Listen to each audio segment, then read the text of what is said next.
Hi dears, welcome back to my channel. അപ്പോൾ ഇന്ന് വന്നിരിക്കുന്നത് വളരെ എളുപ്പത്തിൽ തയ്യാറാക്കാൻ പറ്റിയ നല്ല ടേസ്റ്റി ആയിട്ടുള്ള ഒരു ബ്രേക്ക്ഫാസ്റ്റിൻ്റെ റെസിപ്പി ആയിട്ടാണ്. വളരെ എളുപ്പത്തിൽ തന്നെ തയ്യാറാക്കാൻ പറ്റിയ ഒരു നീർദോശയും അതിന് സൈഡായിട്ട് കഴിക്കാൻ പറ്റിയ ഒരു വെജിറ്റബിൾ കറിയുടെ റെസിപ്പി ആയിട്ടാണ് ഇന്ന് വന്നിട്ടുള്ളത്. അപ്പോൾ ഈ വളരെ ടേസ്റ്റി ആയിട്ടുള്ള നീർദോശ എങ്ങനെയാണ് തയ്യാറാക്കുന്നതെന്ന് നോക്കാം. ഇതിന് എന്തെല്ലാം ഇൻഗ്രീഡിയൻസ് ആണ് വേണ്ടതെന്നുകൂടി നോക്കാം. അപ്പോൾ ആദ്യം തന്നെ നമുക്ക് നീർദോശയുടെ ബാറ്റർ തയ്യാറാക്കാം. അതിനായിട്ട് ഞാനൊരു മിക്സിയുടെ ജാറിലേക്ക് 2 കപ്പ് വറുത്ത അരിപ്പൊടിയാണ് ചേർത്ത് കൊടുക്കുന്നത്. നമ്മൾ അപ്പോൾ ഇടിയപ്പോൾ ഒക്കെ ഉണ്ടാക്കാൻ എടുക്കുന്ന പൊടിയാണ്. അതിലേക്ക് 1/2 കപ്പ് ചിരകിയ തേങ്ങ ചേർത്ത് കൊടുത്തിട്ടുണ്ട് ഞാൻ. പിന്നെ ചേർക്കുന്നത് വീണ്ടും 1/2 കപ്പ് വെള്ളമാണ്. അതായത് അരിപ്പൊടി ആവുമ്പോൾ വറുത്ത അരിപ്പൊടി ആകുമ്പോൾ എന്തായാലും വെള്ളം കൂടുതൽ വരും. അപ്പോൾ ആദ്യം 1 കപ്പ് ഒഴിച്ചു, വീണ്ടും 1/2 കപ്പ് ഒഴിച്ചിട്ടുണ്ട്. പിന്നെ ഞാനിതിലേക്ക് 2 ടീസ്പൂൺ പഞ്ചസാര ചേർക്കുന്നുണ്ട്. അതിൻ്റെ ഒപ്പം തന്നെ 1 ടീസ്പൂൺ ഉപ്പ് കൂടി ചേർത്തിട്ടുണ്ട്. പിന്നെ ചേർക്കുന്നത് 1 ടേബിൾ സ്പൂൺ വെളിച്ചെണ്ണയാണ്. അത് മസ്റ്റായിട്ടും ചേർക്കണം. അപ്പോൾ ഒരു പ്രത്യേക ഫ്ലേവറാണ് നമ്മുടെ നീർദോശയ്ക്ക് ഉണ്ടാവുക. ഇനി ഇതുപോലെ ഒരു സ്പൂൺ വെച്ച് ഒന്ന് മിക്സ് ചെയ്ത് കൊടുക്കുക. വെള്ളം ഇനിയും വേണ്ടി വരുമെന്ന് അറിയാൻ വേണ്ടിയിട്ടാണ്. അപ്പോൾ വീണ്ടും ഞാൻ ഒരു 1.5 കപ്പ് വെള്ളം കൂടി ചേർത്ത് കൊടുത്തിട്ടുണ്ട്. എന്നിട്ട് മിക്സ് ചെയ്തിട്ട് നമുക്കിത് നന്നായിട്ടൊന്ന് അരച്ചെടുക്കണം. തേങ്ങയെല്ലാം നന്നായിട്ട് അരഞ്ഞ് കിട്ടാൻ പാകത്തിന് ഇതൊന്ന് അരച്ചെടുക്കാം. അപ്പോൾ വെള്ളം കൂടി പോയിന്നോർത്ത് കുഴപ്പമൊന്നുമില്ല. നീർദോശയ്ക്ക് നല്ല ലൂസായിട്ടുള്ളൊരു ബാറ്ററാണ് നമുക്ക് വേണ്ടത്. അപ്പോൾ ഇതൊന്ന് നന്നായിട്ട് അരച്ചെടുക്കാം. ഇപ്പോൾ ഞാൻ ഈ അരിപ്പൊടിയുടെ മിക്സ് നന്നായിട്ട് അരച്ചെടുത്തിട്ടുണ്ട്. ഇനി നമുക്ക് മിക്സിയുടെ ജാറ് കഴുകിയിട്ട് ഒരു 1/2 കപ്പ് വെള്ളം കൂടി ചേർത്തെടുക്കാം. ഈ ഒരു രീതിക്കാണ് നമ്മുടെ നീർദോശയുടെ ബാറ്റർ ഉണ്ടാവേണ്ടത്. അപ്പോൾ നമുക്ക് ഇതിലേക്ക് വെജിറ്റബിൾ കറി റെഡിയാക്കി എടുക്കാം. അപ്പോൾ ഞാൻ കുക്കറിലാണ് ഇത് റെഡിയാക്കുന്നത്. അപ്പോൾ കുക്കറിൽ 1 ടേബിൾ സ്പൂൺ വെളിച്ചെണ്ണ ഒഴിച്ചു കൊടുത്തിട്ടുണ്ട്.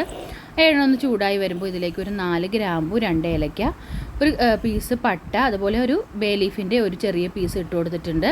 അതൊന്ന് മൂത്ത് വരുമ്പോൾ അതിലേക്ക് നമുക്ക് ഇഞ്ചിയും വെളുത്തുള്ളിയും ചേർത്ത് കൊടുക്കാം.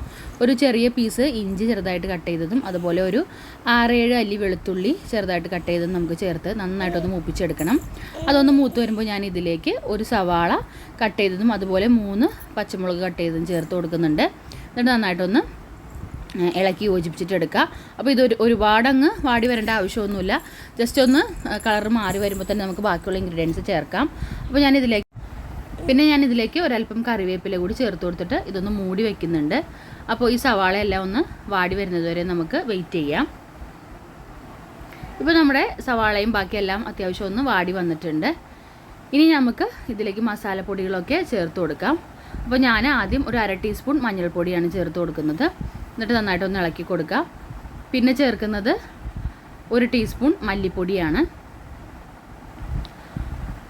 അതിൻ്റെ കൂടെ തന്നെ 1/2 ടീസ്പൂൺ ഗരം മസാല കൂടി ചേർത്ത് കൊടുക്കുന്നുണ്ട്.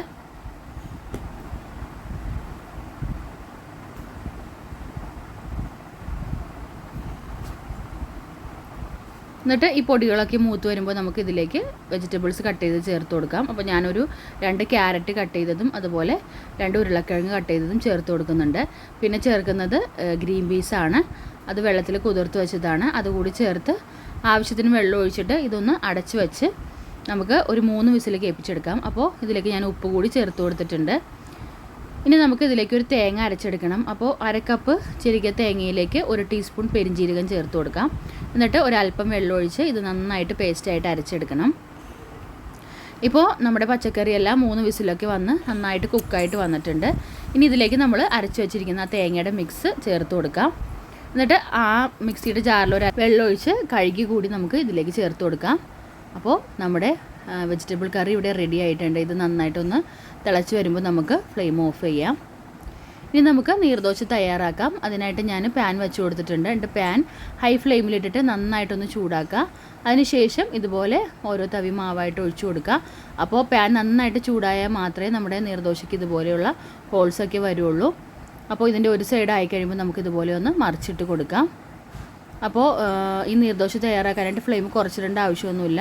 അല്ല, ഹൈ ഫ്ലെയിമിലിട്ടിട്ട് തന്നെ നമുക്ക് ഇത് ഓരോന്നായിട്ട് ചുട്ടെടുക്കാം. അപ്പോൾ ഇത് നന്നായിട്ട് കുക്കായിട്ട് വന്നിട്ടുണ്ട്. അപ്പോൾ ഇതുപോലെ ഒന്ന് നമുക്ക് ഫോൾഡ് ചെയ്തിട്ട് എടുക്കാം. അത് ഓപ്ഷണലാണ്, നിർബന്ധമൊന്നുമില്ല. കാണാനുള്ളൊരു ഭംഗിക്ക് വേണ്ടി ചെയ്യുന്നു മാത്രം.